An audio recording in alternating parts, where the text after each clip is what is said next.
you would actually feel really special. The Kate Dalley Show starts now. This is my happy place. I love being up here in space. It's just fun. You know, every day you do something that's work, quote unquote. You can do it upside down. You can do it sideways. So it adds a little different perspective. And, you know, about staying up here longer. As they circled endlessly around the Earth, the pair insisted they were not stuck in space, as the global news media kept saying, and were, in fact, having a lovely time up there. Get ready for and Christmas in December. It's a great time of year up here. We get to spend it with all of our family up on the International Space Station. They stayed busy up there with scientific experiments. Williams also participated in a spacewalk in January.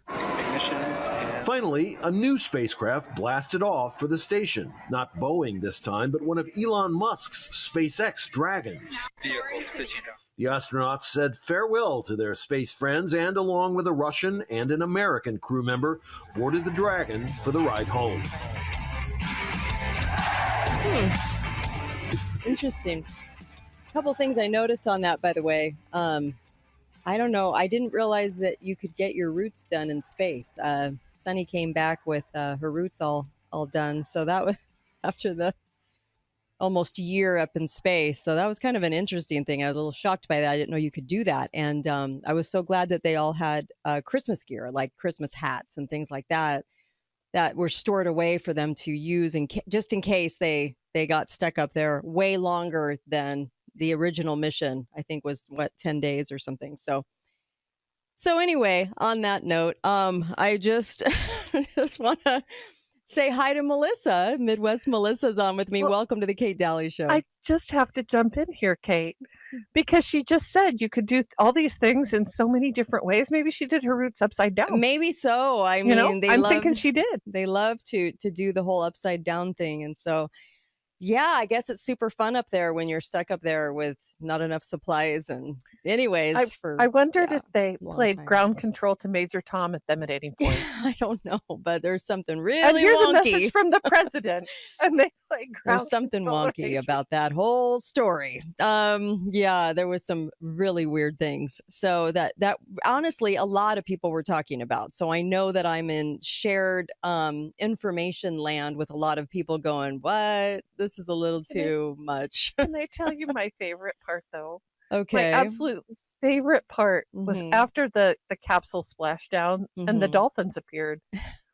So frolicking was the word that the media kept using. The dolphins were frolicking. Go ahead. If you're a fan of Hitchhiker's Guide stuff, my husband, I was showing my husband, and he goes, "Were the dolphins singing so long? And thanks for all the fish."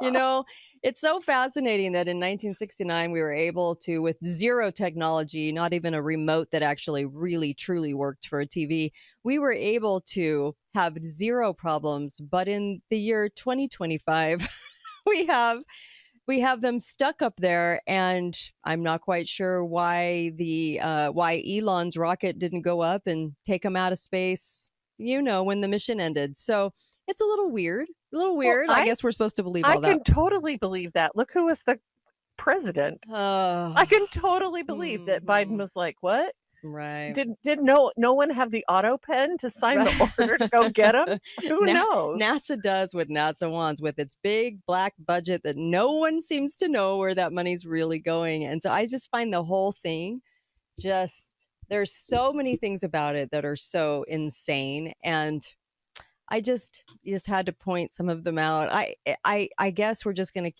keep being fed these stories that never make sense, but everybody is supposed to get emotional. So I think the whole reason for the story was so that we would all get really super emotional and create sort of this story where we wanted them home. So anyway, with that pushed aside, and we have JFK files in the next hour with Susan, I can't wait to get into this hour with you, Melissa.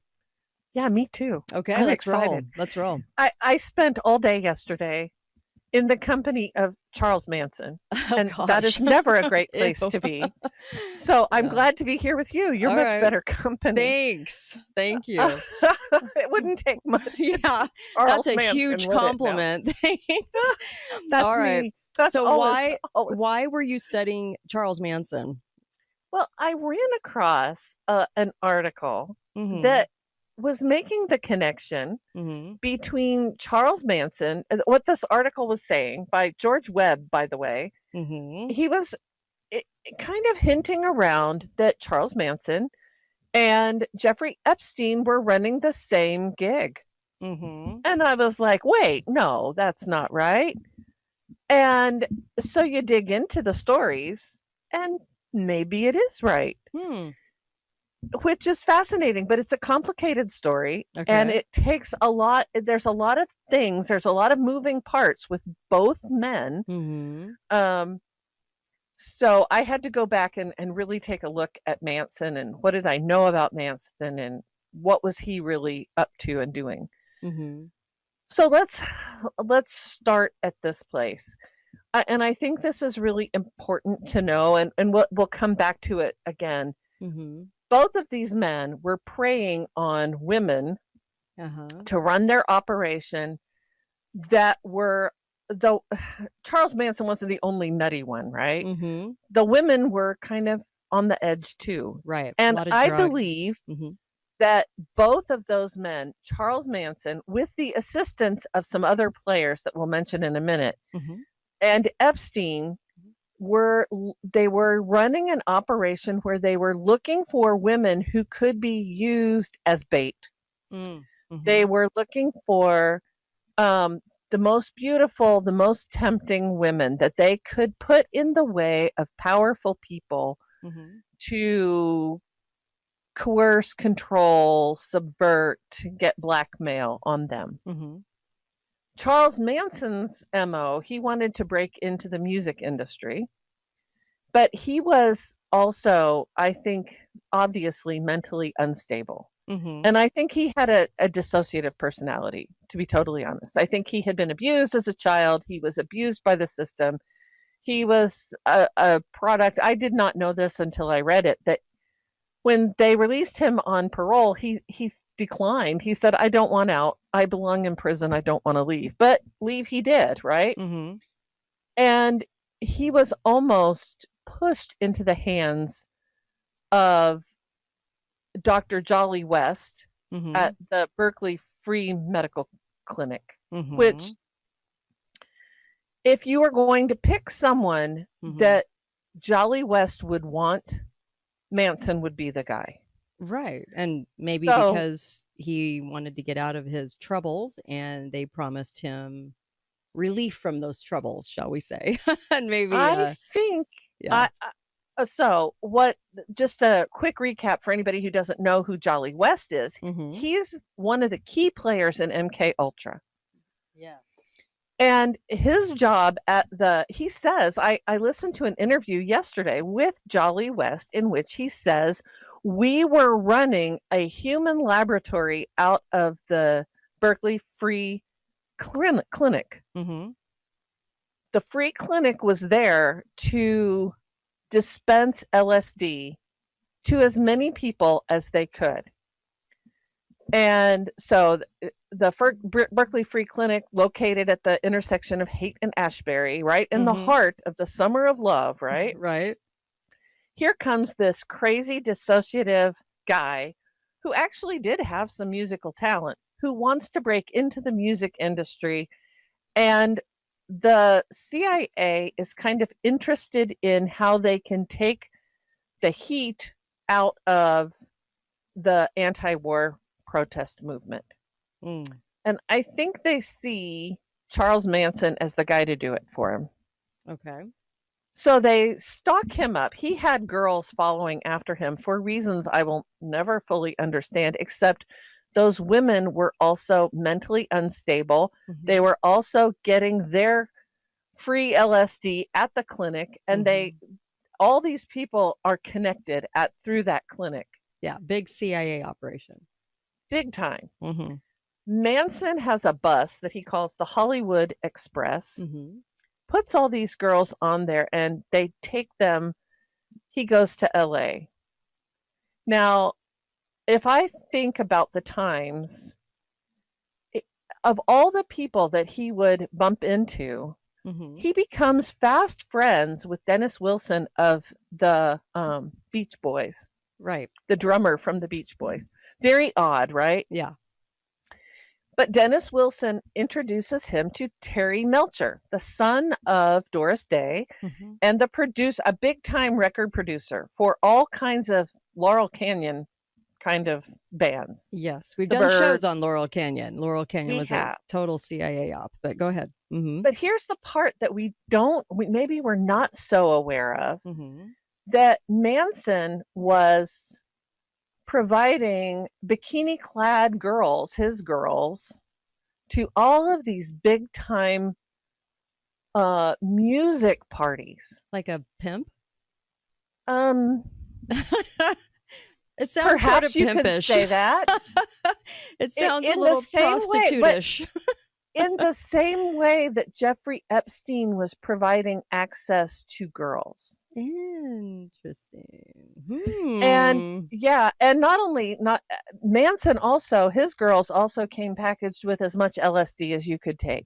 And it was through those channels that the whole LSD culture that developed in LA and in the music scene is born. Wow. That's a lot of connection.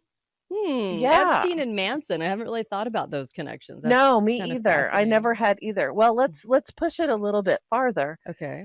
And we know that eventually Sharon Tate, we've got to talk a little bit about Sharon Tate and Roman Polanski. The woman that Manson is famed for the murder of Sharon Tate and her friends on Cielo Drive.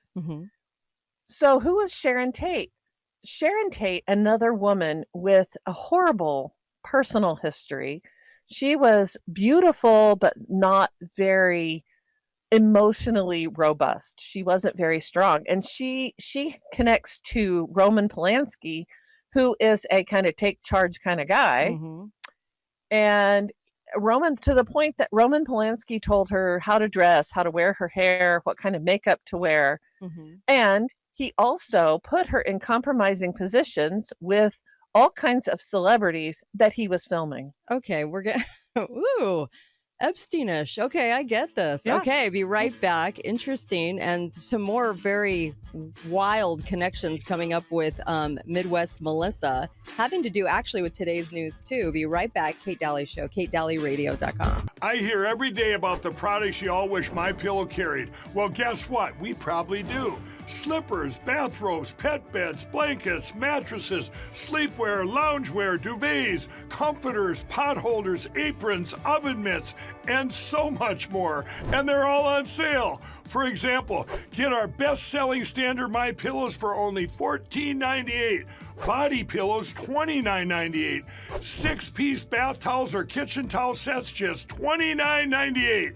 Multi-use MyPillow 2.0s with pillowcase, $9.98. Save $40 on our Spring Percale and Giza Dream bedsheet sets. Any size, any color, and so much more. So go to MyPillow.com or call the number on your screen. Use your promo code to save up to 80% on all MyPillow products. And I've never done this before. When you spend $100 or more, you're going to get 2 standard MyPillows absolutely free. Hush, hush. She broke my heart, but I love her just say now. Hush, hush. Thought I heard her call. Welcome back, Kate Dalley Show. Remember, there's a 2-for-1 going on, and this was such a big hit in November.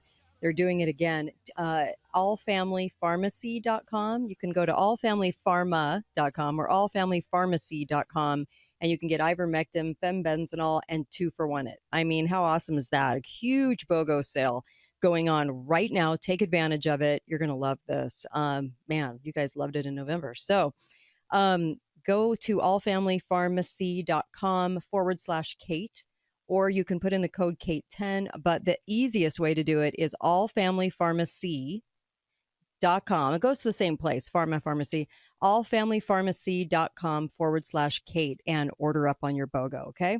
Buy one, get one. So welcome back. And I've got Melissa with me. There's way more to this story. And I think one of the biggest things is we, even going to the JFK files, which we'll do in the next hour too, we're not realizing how much the CIA was busy doing against the people of America. And everybody at the time thought it was all about foreign interests, and it never was. It was about the psychological operations. Something very, very big going on with Laurel Canyon, the music scene, the 60s, the 50s. Very crazy. Okay, Melissa, start from where you just left off. Sorry about that. So we need to kind of pivot around and take a look at Sharon Tate for a minute. Okay. Like I said, Sharon Tate, beautiful, beautiful woman, but very emotionally and psychologically fragile. She had been sexually molested when she was 17 years old. And I think that she's one of those beautiful people that never really developed the things came easy to her. Let's put it that way. And so she didn't develop a backbone to say no. And when she connected up with Roman Polanski was a connection to her of all kinds of very dark things. Roman Polanski, the director of Rosemary's Baby, a really heinous satanic movie. Creepy, yep. And he was into satanic things. And he was actually using Sharon as bait. And they were having these crazy parties, orgy parties, that were full of every kind of illicit drug. And Roman Polanski was filming Sharon Tate being abused, if you will, sexually abused in threesomes, in whatever kind of combination. So just picture a Diddy party or an Epstein party. Yes, and you pretty much got that nailed. Okay. It is very much the same thing. So the conventional story is always that, why did Manson pick her? How did they end up at Cielo Drive? It was just random, right? Right. Well, it had been Terry Melcher's house. Maybe he was after Terry Melcher because he wanted a big record deal. But there is also this kind of rumor that has circulated that there was a hit offered, that Charles Manson was offered $25,000 to put a hit on Sharon Tate. Why her? She was one of the last people to see RFK alive. Ooh, that's juicy. And that she was, here's the speculation, that she was to Bobby Kennedy what Marilyn Monroe was to John Kennedy. That there were forces inside the government that were controlling those two very powerful men through women that were being offered as bait to control them. That Marilyn may have been providing drugs to JFK, and Sharon almost certainly was providing some of that to Bobby. Ooh. And this that is getting she juicy. knew, okay, she knew maybe a little more than she should have known about his assassination, and she needed to be eliminated. Wow. And that not Bobby, but that Charles Manson was the perfect vehicle. That did so many things, right? Right. Because it vilified the hippies. It made LSD culture look horrible. It did all those things that the government wanted people to think. And in many ways, Charles Manson was those evil, wicked things. But it also cleared Sharon Tate out of the way. You're right. And so he was a little CIA hitman who possibly got 25 grand to eliminate her because she was too friendly with RFK. Perhaps. Perhaps. I can't offer you any receipts on that. Just something to think about. Okay. How, if you look for patterns of behavior in the government. No, it's interesting links for sure. I'm going to come right back. More with Midwest. Fascinating. Interesting. More with Midwest Melissa when I come back. Kate Dalley Show, KateDalleyRadio.com. Well, hello everybody, it's Annie Cyrus. Welcome to my art studio where all the magic happens. This is the station for painting, and that is the station for all the resin art I do. If you want to check out my art, all you gotta do is go to lutfstudio.com.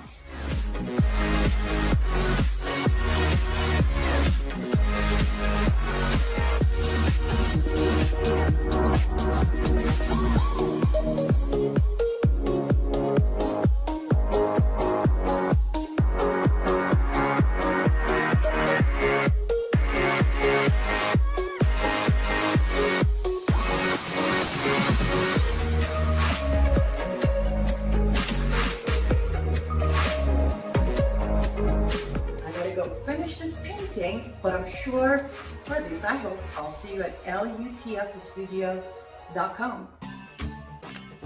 All across the USA, it's another year for me and you. The Stooges. I bet you don't remember that one. I bet there's songs that are so obscure. I mean, this might have been their one-hit wonder. I don't know. But 1969. Anyway, welcome back. Kate Dalley Show. I got Melissa, Midwest Melissa with me in this hour every Wednesday. And she's talking about some fascinating connections, maybe connections we haven't made. I know some of them are kind of new to me, thinking, I've never really connected the way that Epstein is doing things and Diddy to Roman Polanski, to Sharon Tate, to the Kennedys. Very interesting stuff in light of what's coming down the pike with the JFK files. So welcome. And I love that you're making some of these connections. I also wanted to mention Cozy Earth. Go to cozyearth.com and they make the finest, most luxurious bedding of your life. So this is so worth doing to support truth in radio and honesty in radio. And we give you what we're honestly looking at and studying, and no holds barred. So really appreciate your support in listening. But this is a way that you can actually support truth in radio, is actually go to cozyearth.com. They are a sponsor willing to sponsor this show. So this is amazing. So go get these luxurious sheets. Feel good about it at 40% off using the code Kate. And then you're supporting and doing something for truth in radio, which I love. All right, Melissa, a couple of things. Number one, you have got to kind of batten down that hatch of Sharon's involvement with the Kennedys again. So I did kind of try to do a deep dive and look for something that pointed me in the direction that she had any contact with him. Mm-hmm. And the only thing that you get, but it's powerful enough, is that Sharon Tate was very heavily involved in his presidential campaign. Which one? In 60, what year? 68? So, RFK. Right? Mm-hmm. Yes, RFK, yes. Not JFK. RFK. No, this is RFK. This is Bobby. Right. She was connected to Bobby. And there were extremely powerful people that were trying to control him as well. Mm-hmm. I'm not sure that the DNC actually wanted Bobby because he was anti-war. Yeah. And so but they always, the only people that elevate to the position for the presidency past 1905 would be people picked, people vetted, right? And so of course there were a couple in the early days of the 1900s that like Harding and a couple of them, Coolidge, that kind of showed their muscle. They didn't the New World Order didn't love that very much, but at this point in time, you were going to do the bidding if you were going to be president. It's always been that way and it's never changed. But so amazing. Okay, keep going. So, well, there's another angle of this that I have not run down yet, which is the connection of the Chicago mob in Sharon Tate's life, in the life of Hollywood, in all of that. And that may also play a role. I can't speak to that right now because I haven't. You did mention on the break, because I want you to make this point. You did mention to me that this is what the book Chaos is kind of missing, right? Oh, yeah. Tom O'Neill, if you've read the book Chaos, which is a brilliant book, and Tom O'Neill right now has a documentary on Manson out right now called Chaos. And I watched all of it to kind of review what I thought I knew. And Tom O'Neill makes the statement that he could research Manson forever and there will always be something that he's missed. And when I'm looking at this whole story, I think this is what he missed. Tom O'Neill is brilliant at connecting Manson to MK Ultra, to the CIA, to all that stuff. But he doesn't really ever tell you or explain to you why did Manson do this? Well, why did he do this? And the explanation is always just, well, Manson was crazy. He was just crazy. That's it. Yeah. But I don't believe it for a other second. Motives. Yeah. Well, even for crazy people, a motive is a motive. You know, you can give a crazy person a pretty powerful motive. And the benefit of having a crazy person do this is that he's totally expendable at the end. Well, and And keep in mind, too, that people like Tom O'Neill, these award-winning, air quote, investigative journalists, will do a pretty good job. And everyone thinks that that's the whole banana, but it's not usually going to be, because there's going to be some of the very important information, like the stuff you're bringing up today, that is not going to be included in these books, because they don't want people to make connections like this. They don't. Well, I actually think that Tom O'Neill has been a very reputable. The level of investigation he's done on this is amazing. However, if you don't know to open the door to that closet, I think that's just a door he hasn't opened. Maybe. And hard to say whether he is controlled or not. I don't think on much of the book he's been controlled, but who knows? Right. I mean, we can put our tinfoil hats on and go any direction with this. So let's kind of, if you accept that Manson was running, and Manson truly was providing girls that would do anything on the LA music scene. So Dennis Hopper had Manson girls at parties of his. The Beach Boys had Manson girls at their parties, and who all was also in attendance at those parties. They were given tremendous access to very high profile people on the LA scene at the time. Right. So let's pivot over and talk a little bit more about Epstein then.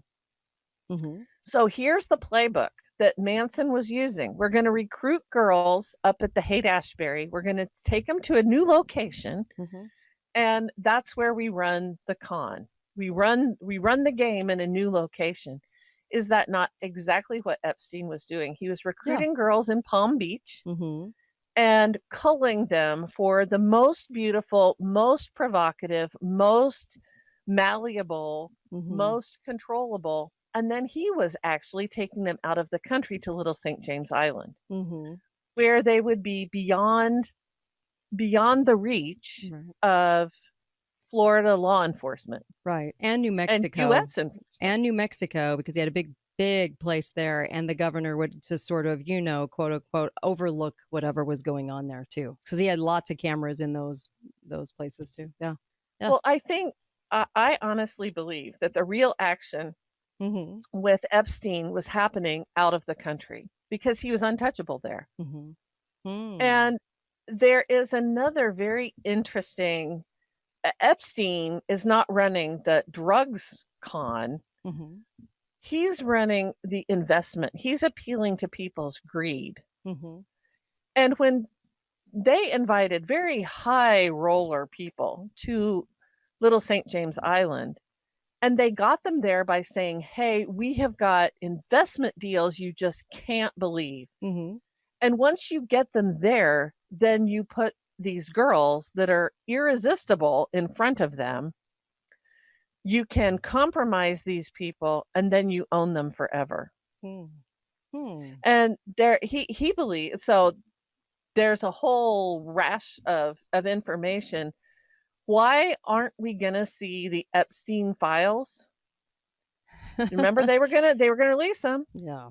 But then they didn't. We haven't learned much new. Yeah. Is it because they're still playing the con? Yeah, I do believe they are. Yeah, and they're willing to expend a couple of people in not political, but in the arena, to make it look like they're solving the issue, right? Solving the problem. But it's much bigger. There's many more players under this umbrella, and so we'll all be led to believe that the biggest villains are either dead or in prison, which I don't know about either one of those things. Actually, I think there's just so many cons going on. It's hard to get to the root. So, well, there's another sideline to the Epstein story that's crazy. Okay, I'll hold you right there. We're gonna go to break real fast. We'll come back on that too. Be right back on the Kate Dalley Show. Some interesting connections by Midwest Melissa. Be right back. Right back. Don't go anywhere. Kate Dalley Show, KateDalleyRadio.com. You're still looking good. I'm still feeling good. You know, I've got all your MyPillow products. Mattress topper, bed sheets, MyPillows, towels, slippers, blankets. I'm interrupting this commercial to do something I've never done before. Get 2 MyPillows absolutely free on orders of $100 or more. I can't do this forever, so get on board with this great sale today. Our best-selling 6-piece bath towel sets or kitchen towel sets, just $29.98. Our famous standard MyPillows only $14.98. Queens $18.98. King size only $1 more. Body pillows $29.98.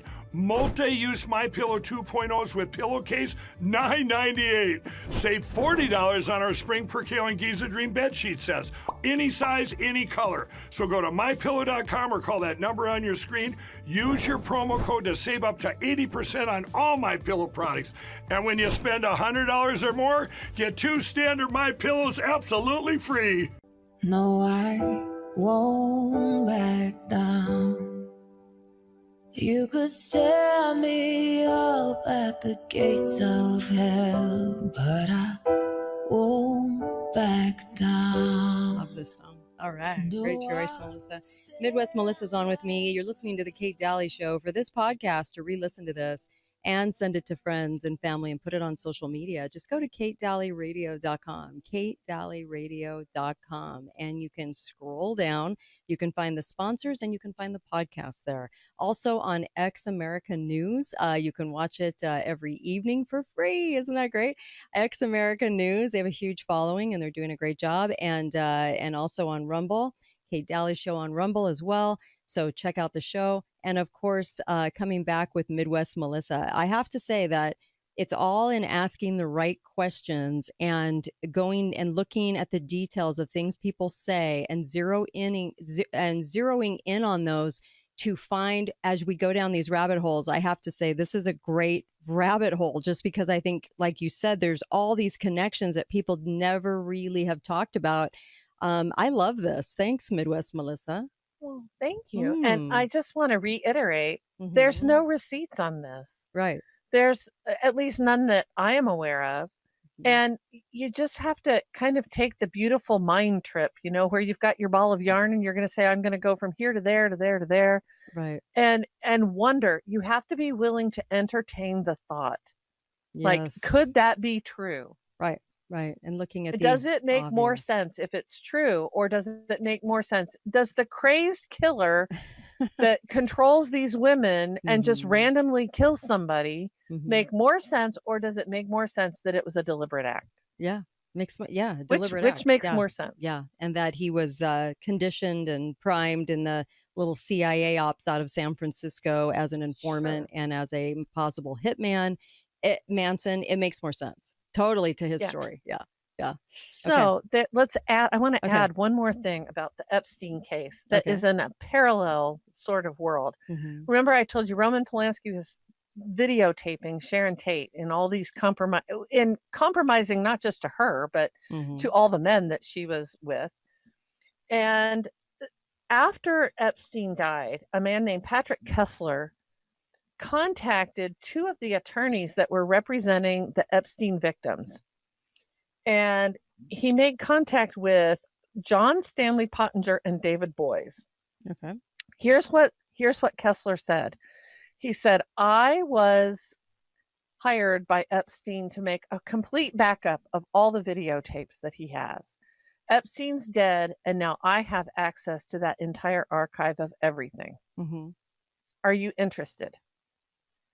And the story here is that at the end of the day, that these 2 attorneys began to think, you know, we could shake down the men more effectively and for more money than defending these victims. So how come it is, we might ask ourselves, that the police took loads of these videotapes out of Cielo Drive, but we have never heard anything about them since? It's reminiscent of the Epstein files and the Diddy information. Yes. And the JFK files and so many things in his. Yeah, you're right. You're right. How come it is then eventually these guys began to suspect that Kessler didn't really have what he said he had? Or does he have it and someone else offered a better price? Who knows? Who knows? But that whole playbook, recruit girls here, take them there, use them as bait to entrap powerful people for your own financial or control purposes. Yeah. And so just like Manson was an operator, and we've never really fully grasped who was behind him pulling his levers, so it is with Epstein. We don't really ever ask that question. We think that Epstein was he was a lone wolf out there that created this whole thing. That's what the narrative says. Yes. They want us to believe. No, no, not so much. Ghislaine Maxwell's father is Sir Robert Maxwell, famed of Mossad connections and MI5. The fingerprints of seriously big intel operations is all over both Epstein and Manson. And I think before we're done, it's going to be Diddy as well. And 9/11 and all kinds of things and things that they've done. Those imprint of those fingerprints kind of all over the place with Mossad. So very interesting. Yeah. So do you think we're going to see the Epstein files? Nope. If somebody has them and they are still extorting money from the people involved, we're never, and if those people are the right people, they're highly placed people. Yeah. Of government, we're never going to see them. Well, it is also kind of interesting too that with these files coming out right now, we'll talk about that in the next hour, the JFK files, and they're shining a light on incompetence in the Central Intelligence Agency, the CIA, and various intelligence arms under that umbrella, military, all kinds of things right around the world. But they're not really saying what they need to say about it. It's kind of like sidestepping it a little bit and just saying, well, you had a couple of bad apples, or it was move along. It was just, the time and don't look here kind of thing. But there's so much more to that. And so I'm wondering why they're doing that right now. They're kind of letting people peek into the CIA, which they used to never do. And now it's a little bit, I don't know, there's something going on here for sure. There's some kind of game because they don't like talking about how evil that whole operation is. So this will be kind of interesting. Is it better to be regarded as incompetent or is it better to be regarded as the enemy of the people? Yeah, which they've always been, by the way. Yeah, you're right. Yeah, I mean. So maybe, and by the way, I think, yet again, I think it was George Webb who pointed out just today that we're still short the number of documents that they promised. They said 80,000 pages and it's only like 65,000, I believe. It takes a lot of time to create stuff. So I don't think they're revealing it so much stuff as they're creating it. But yeah. I will be fascinated to see if we actually get the RFK murder stuff. If we actually get MLK stuff. The RFK mind control murder. Yeah. Powerful people, powerful men are easily distracted by truly gorgeous women. Yeah. And that's the MO here. Yes. That's it's with all three, with Diddy, with Epstein, with Manson. And then the money in the background. Money, if the financial stuff in the background, because that was always too at the helm. There's always kind of a secondary thing going, whether it's we have a way to make you fabulously wealthy, or we have, look at this, we have free LSD, we can make you a better performer, we can make, enhance your creativity, whatever it is. Right. But in the end, it's always the women. Interesting. The women are the linchpin because that seals the deal. All right. Once they get video of Thanks, that, Melissa. Melissa, Midwest Melissa, and of course, always in this hour on Wednesday, coming up with Susan Reeve when I come back. And thank you, Melissa. And of course, KateDalleyRadio.com. Join me in the next hour on the flip side of the break. Be right back. I hear every day about the products you all wish MyPillow carried. Well, guess what? We probably do. Slippers, bathrobes, pet beds, blankets, mattresses, sleepwear, loungewear, duvets, comforters, pot holders, aprons, oven mitts, and so much more. And they're all on sale. For example, get our best-selling standard MyPillows for only $14.98. Body pillows, $29.98. 6-piece bath towels or kitchen towel sets, just $29.98. Multi-use MyPillow 2.0s with pillowcase, $9.98. Save $40 on our Spring Percale and Giza Dream bedsheet sets. Any size, any color, and so much more. So go to MyPillow.com or call the number on your screen. Use your promo code to save up to 80% on all MyPillow products.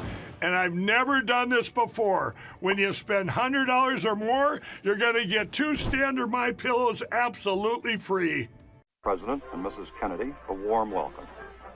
The usual welcoming committee presents Mrs. Kennedy with a bouquet of red roses.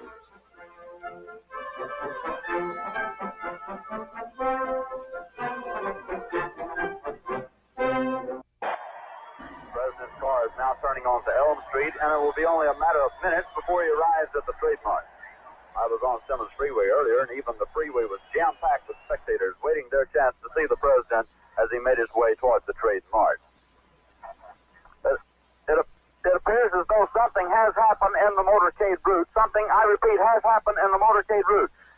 There's numerous people running up the hill alongside Elm Street, there by the Simmons Freeway. Several police officers are rushing up the hill at this time. Stand by just a moment, please. Something has happened in the motorcade route. Stand by, please. Parkland Hospital, there has been a shooting. Parkland Hospital has been advised to stand by for a severe gunshot wound. I repeat. Sad day in America. And of course, the JFK murder out in front of everybody. And many will say that this was displaying the CIA power, the intelligence apparatus around the world's power. It's bigger than the CIA. But of course contains with this, is with the CIA, but that it was the move that showcased that they were now 100% in charge of the presidency at that point, sort of displaying their power and then forming a ridiculous Warren Commission to then lie about the details. So the files, some of the files have been released. Susan Reeve is with me in this hour. How are you, Susan? Hey, I'm doing great.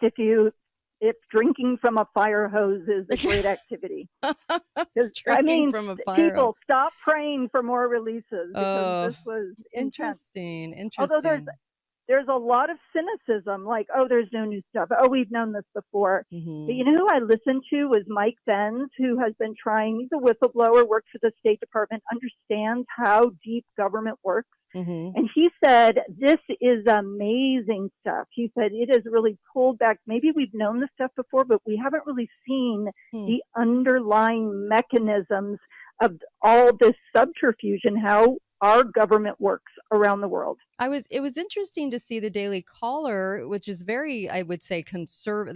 They put it out there as conservative, and I'm conservative, but they said JFK files revealed new depths of CIA incompetence, which that word incompetence instead of what the CIA is actually really up to, which is pretty evil stuff. It was kind of weird to see them sort of, go, oh, it's just incompetence, which I thought was weird. The other thing is that my big question is, are they still saying that are the papers still really saying that Lee Harvey Oswald did it? The lone gunman?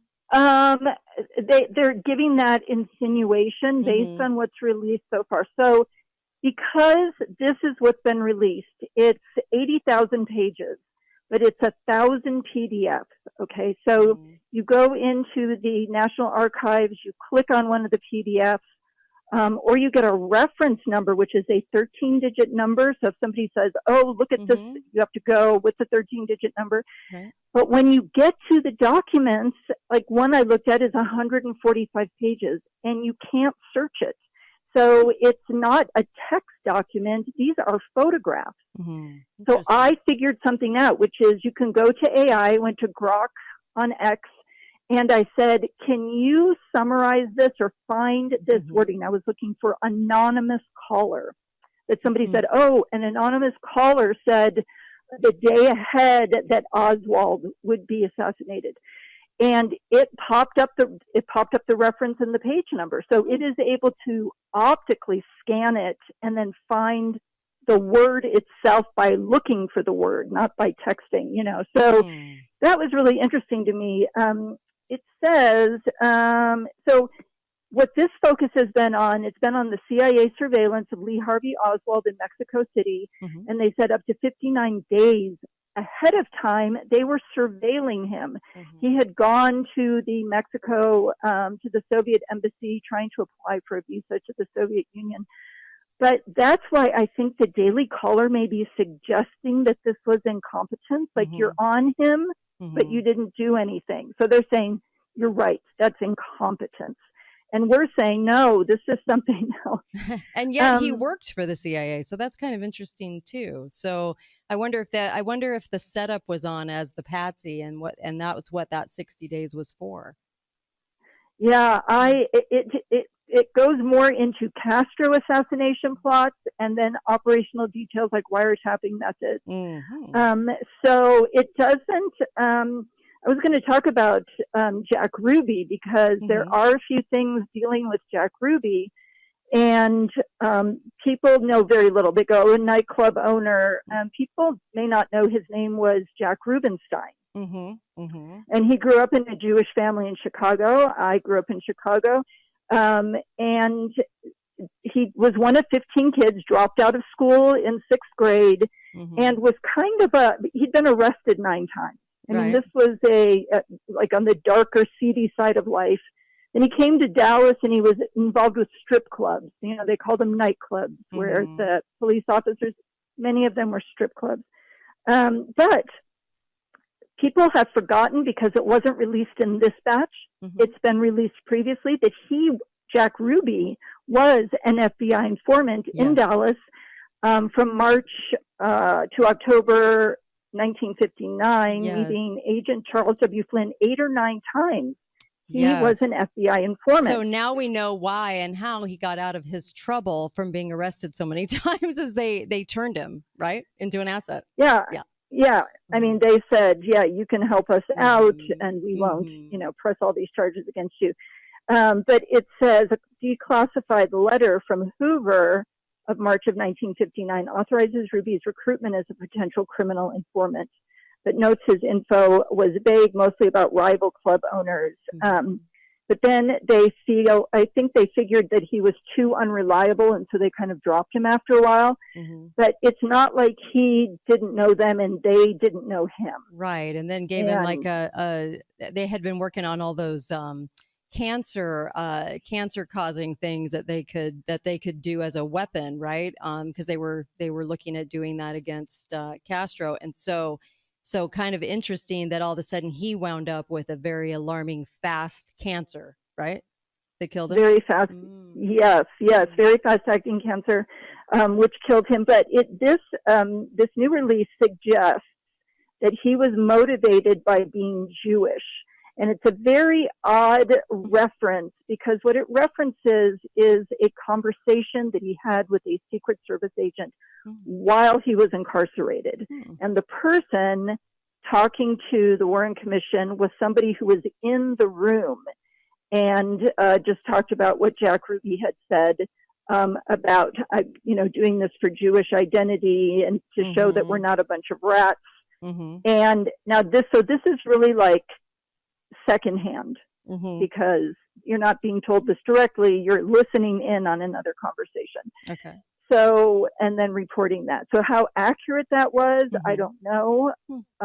But this idea that he did it, which was the official explanation, to alleviate Jacqueline Kennedy from having to go through a trial, is so basically absurd. It is. You can't. Because assassins plan to get away. Any assassin, and he'd been in the criminal underworld for most of his life, they plan to get away. And he was caught. So there was no plan. I think there were a lot of Americans I think there were more Americans questioning what they were seeing than we also think there was at the time. I think we think kind of everybody just went along with what they were told, but I actually think a lot of more people were questioning. Because nothing was adding up from the very beginning. It was very strange. you had a lot of people who were eyewitnesses on the site, but there really wasn't social media to get things out about that, right? And right away, things were shut down with a narrative. Hoover, immediately after Ruby killed Oswald, went into protection mode to make sure people understood, there was no connection to any outside issues. I mean, I think he was afraid about Israel. That people would look at Israel and say, wait a minute, because, people in that period of time could look at Jews suspiciously. I mean, there was still that prejudice, which was not correct. But they should have been looking sideways at Mossad, because Mossad has always been sideways. So it's like we have a hard time separating the two. You know what I mean? Like their intelligence versus the people. So just like we do. Exactly. Yeah.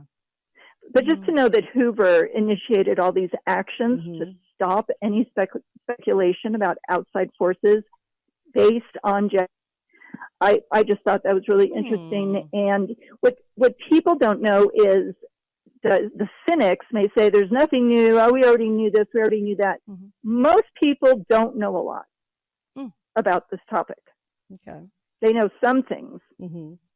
But they don't know all the ins and outs. I mean, there were a lot of whistleblowers that were murdered in order to keep the narrative going. The Warren Commission was ridiculous. But as far as these new papers, did anything come shooting out of it that you were surprised at, that you hadn't looked at before? There were. What was interesting to me is that Mike Benz was absolutely giddy with excitement. And he said what it revealed, and he gave an example, that there is a document that shows all the businesses that were CIA fronts. They were regular appearing businesses, but they were actually CIA fronts. And one of them was a big reconstruction company. And Halliburton eventually bought that company. But the president was a CIA operative. And he said, to look down this extensive list and recognize people look at these businesses as legitimate, and they were CIA front businesses. Yeah. And, this, he said, is ripping off the cupboard that in the past, people would say, well, that's just a conspiracy. He's like, now I have a document. Now I have an unredacted document showing the proof. And that's going to be the big story, I think, going forward as more people put the pieces together. Wow, interesting. Okay, we're going to come right back. We've got more on this, and it's interesting that they will never really give us everything. They won't, and a lot of stuff was classified as going to be reviewed again in like 2038 or something, some weird year. Anyway, we'll come back to that too. I'll ask Susan about that.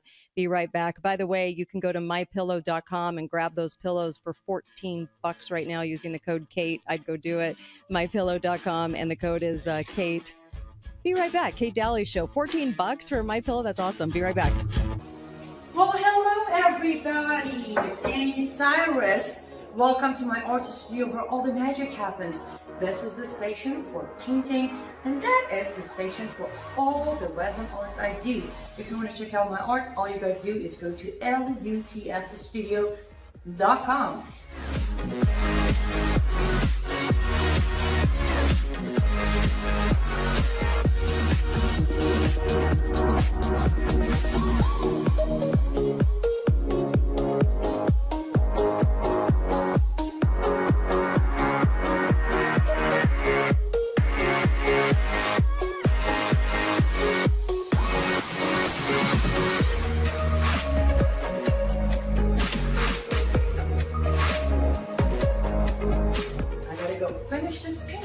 But I'm sure, or at least I hope, I'll see you at lutfstudio.com.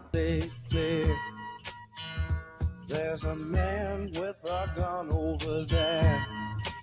All right, welcome back. Kate Dalley Show, KateDalleyRadio.com, little Buffalo Springfield for you. And of course, I've got Susan on with me. Make sure and go and hit allfamilypharmacy.com. You can actually do pharma or pharmacy.com, allfamilypharmacy.com. You can get scripts sent to your door without having to try to go find a doctor to get this or for refills. you can go right to allfamilypharmacy.com/Kate, and you get buy one, get one free right now. Take advantage of it. This was a huge, huge thing in November that they did. So many people were able to take advantage of this. Ivermectin and fembenzoyl, I take them together, as many of the doctors have said on the show, and what a combination to get rid of parasites. It's amazing. So please go there and get that. And you can get as much as you want, as many refills as you want. And these are doctor scripts. They actually have them in-house. And it's really a great way to do it right here in the good old USA. So allfamilypharmacy.com/Kate. And take advantage of that BOGO. Buy one, get one. All right, Susan. So let's talk about Oswald. Yeah, so shooters. One of the documents that came out was that Lee Harvey Oswald was known to be a poor shot when he tried to target firing in the U.S. in the Soviet Union, and that has always been a point of contention. Now there's a document that says it because other people say, "Oh no, he was good," but that is a very difficult shot to take. So I have been to Dealey Plaza. I have been in the spot in the 6th floor looking out that window. And there was an elm tree in the way, but it was winter, so there were fewer leaves on it. But what's so strange, as you stand there looking straight out the window, Houston Avenue comes straight at you. So he was supposed to go straight down Main Street and not go near the depository. And then things got changed. Other people say, no, that's not the case. And other people say, no, there's news headlines publishing the map that was different the days before. But he made a right turn, his driver did, on Houston. So it was headed straight for the book depository. Now, if you were trying to make a shot, we were all standing there, including my husband, who had been, very involved with shooting and whatnot. And it's flat, it's straight, and you have an entire city block to aim. Contrast, and then he makes this sharp turn because it's a little more than a right turn because it goes into a winding road and it goes down. So the speculation had been that the reason they wanted him to go down that route, the criminal conspiracy people who were thinking this indeed was an actual conspiracy, said that had he been shot at on Houston when he was coming straight out the building, that his driver could have taken off straight past the building and just gone on. However, if he makes this turn, of course you can't shoot straight down, but now it was over 200 feet by the time he was in a position to be shot, clearing the tree. But it also put him next to what they called the grassy knoll. So the grassy knoll to the right of the car is actually quite elevated. It is actually not just a little slope, it's quite a slope. And unless you're there like walking the area, walking the grass on the other side, it's really impossible to understand how much of a funnel this was to go under the freeway. Right. And so even if he was shot at by or near or right after the tree and the driver accelerated, there would be more shots coming at him. So that is how people see it. In addition, and this was one of the most interesting things I have read about it, didn't come out just recently. The building immediately to the east of the book depository, just right across just a few lanes of traffic, was a similar sized building called the Dow Tex building, and it was like a textile headquarters building. Now, Abraham Zapruder, who took the Zapruder film, yes, he worked on the second floor of that building. But there was speculation that there were, and like some data points that suggest there were mafia people on the top of that building. Yeah. Who were then able to fire straight down Elm Street. And so those were the straight shots. Okay. And we're gonna go to break. Stay right with me. We're gonna go to break. They also I thought that the papers also disclosed CIA agent Alex Mason, who they said was the second shooter, and then he disappeared in 1989. But I actually don't know if I believe it. To tell you the truth. Be right back. Kate Dalley Show. Be right back. You're still looking good. I'm still feeling good. You know, I've got all your MyPillow products. Mattress topper, bed sheets, MyPillows, towels, slippers, blankets. I'm interrupting this commercial to do something I've never done before. Get 2 MyPillows absolutely free on orders of $100 or more. I can't do this forever, so get on board with this great sale today. Our best-selling 6-piece bath towel sets or kitchen towel sets, just $29.98. Our famous standard MyPillow is only $14.98. Queens, $18.98. King size, only $1 more. Body pillows, $29.98. Multi-use MyPillow 2.0s with pillowcase, $9.98. Save $40 on our Spring Percale and Giza Dream bed sheet sets. Any size, any color. So go to MyPillow.com or call that number on your screen. Use your promo code to save up to 80% on all MyPillow products. And when you spend $100 or more, get 2 standard MyPillows absolutely free.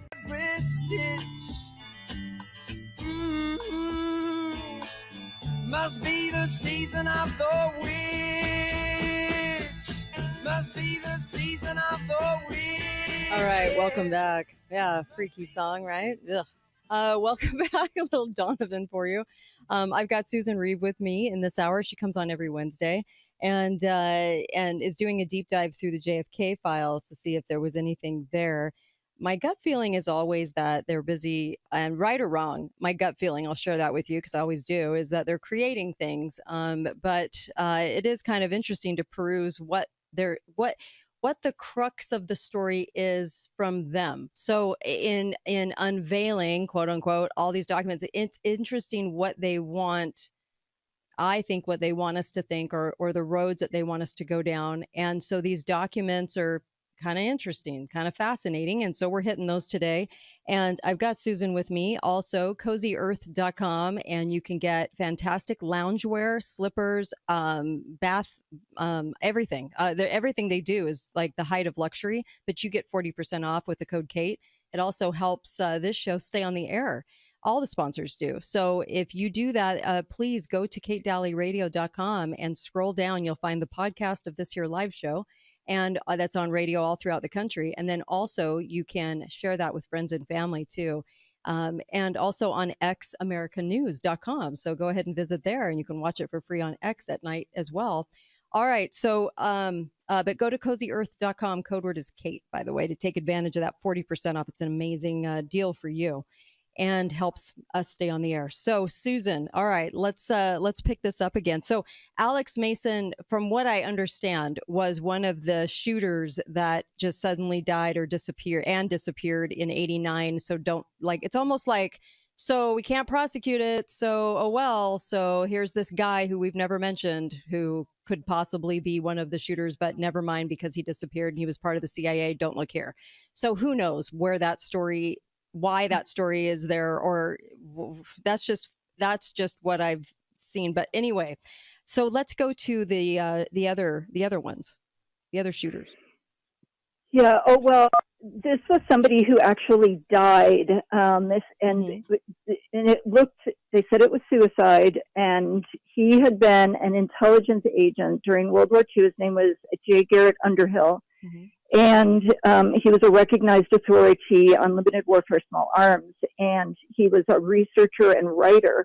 And right after the shooting, he went to friends in New Jersey, very, very shaken, and said he was very agitated, and a small clique within the CIA was responsible for assassinations, he confided, and he was afraid for his life and probably would have to leave the country. And then less than 6 months later, Underhill was found shot to death in his Washington apartment. The coroner ruled it a suicide.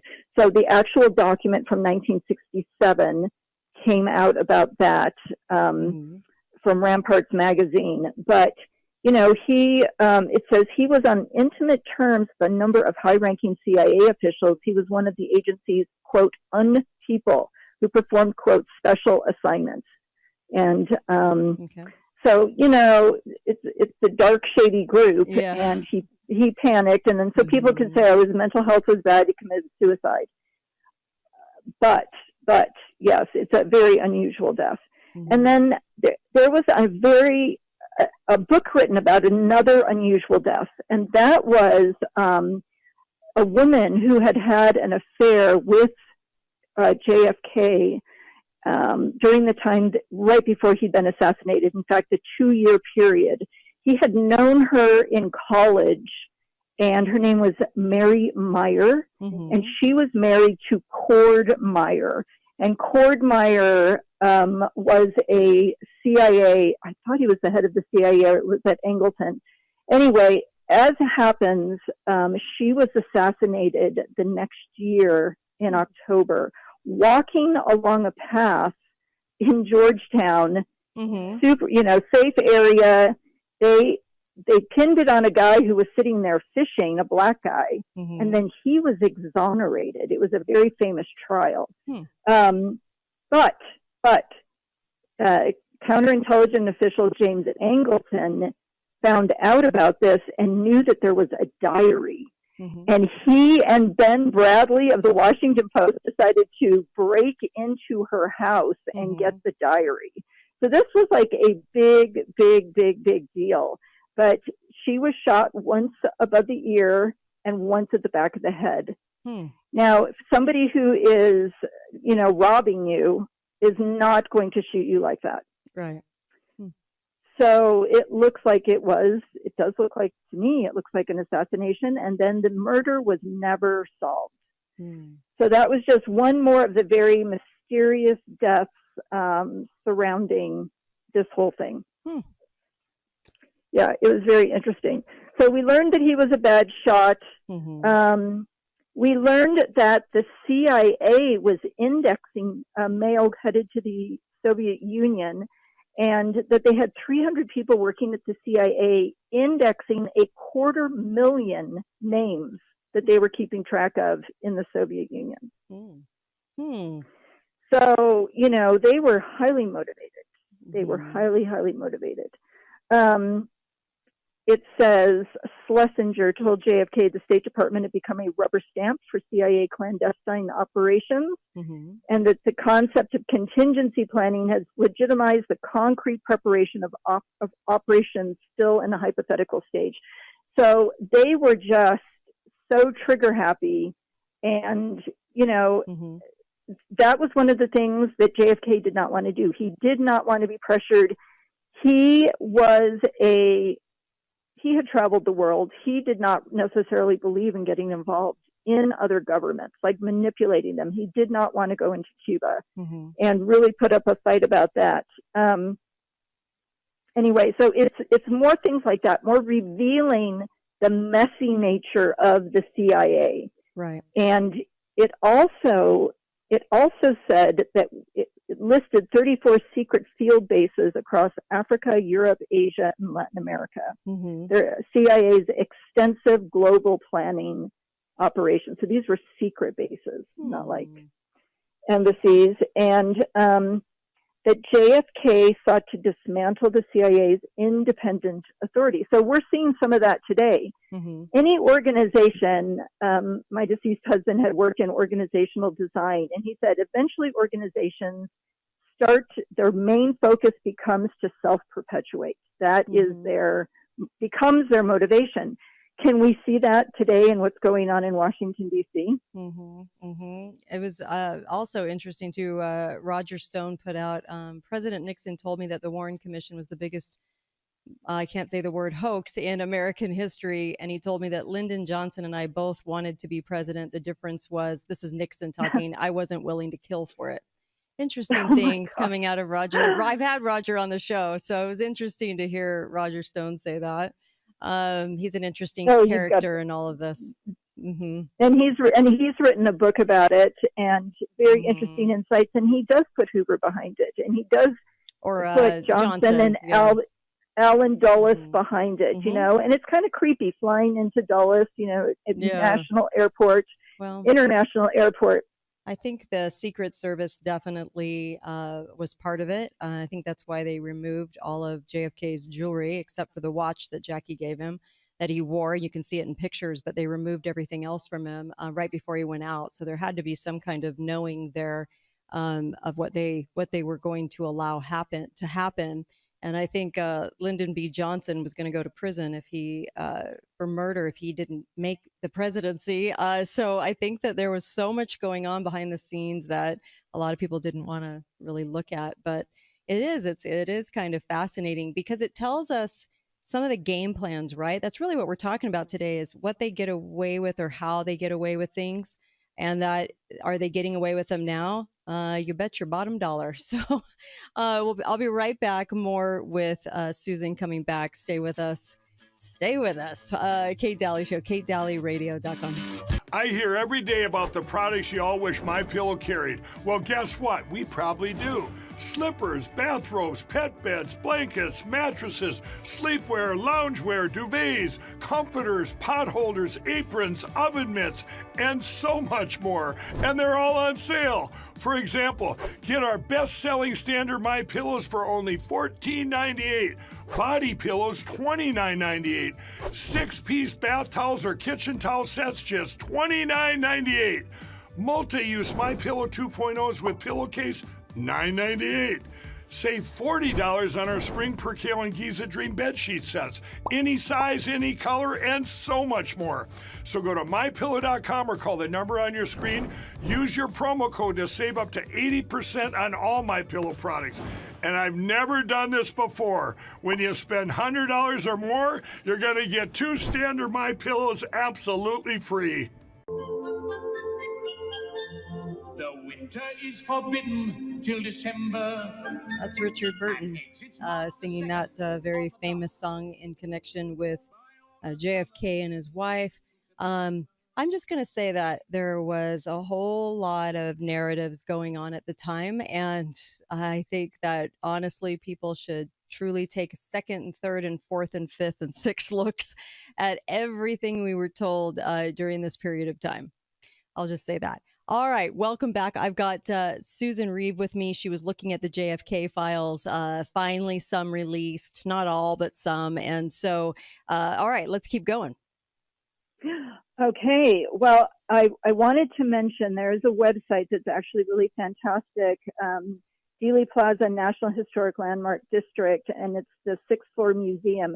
But it's at dealeyplaza.jfk.org, and it's interactive, Dealey, D-E-A-L-E-Y, Plaza.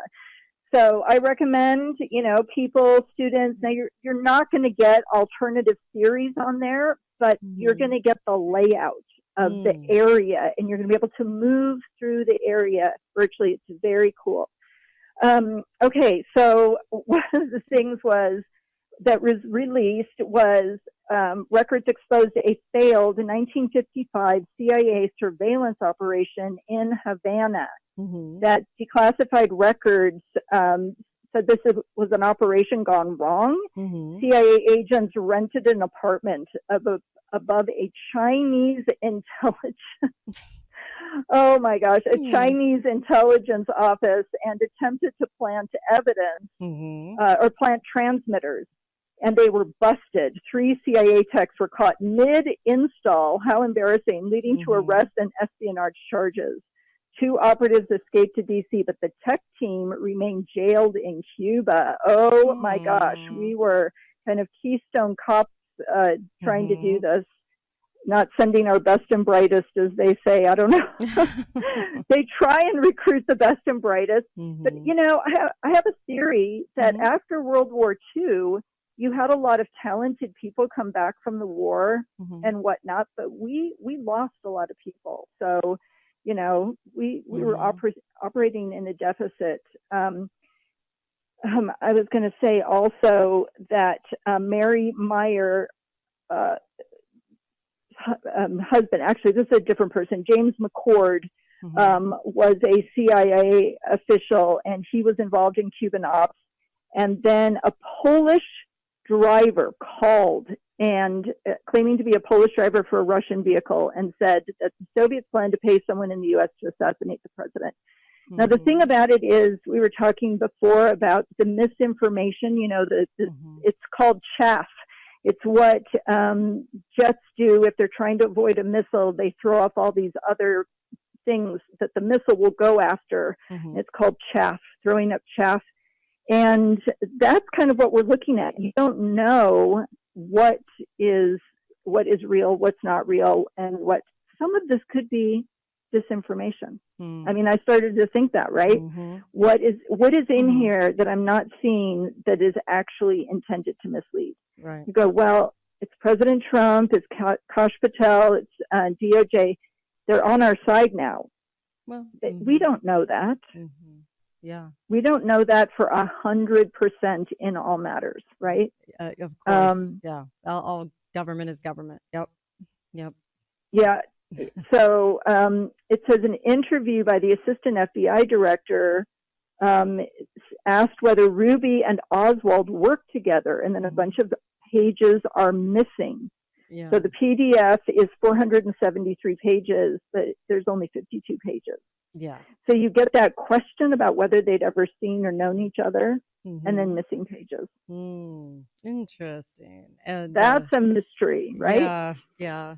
Always the missing pages. And then, of course, the KGB, the story that the KGB wouldn't accept Oswald because he was a terrible shot. I don't buy that.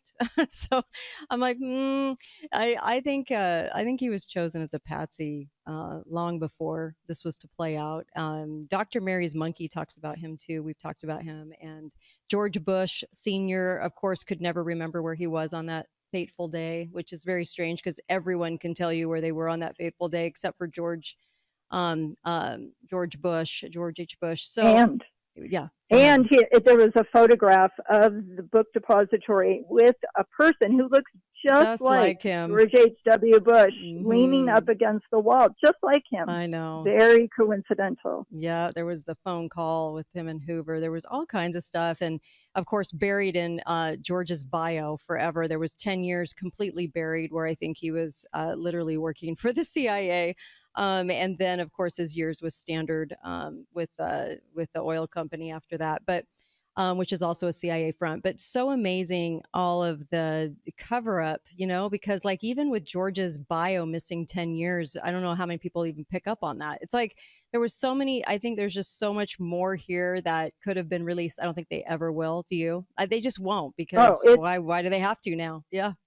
No one's gonna. Right. We're gonna feast on this for a while, and there's so many loose ends. I mean, you could have people have a whole degree in the JFK assassination because endless threads. Yes. Yes. And so as we move forward, knowing that we probably weren't going to get what we really need to understand this and how big and broad the picture is with the CIA.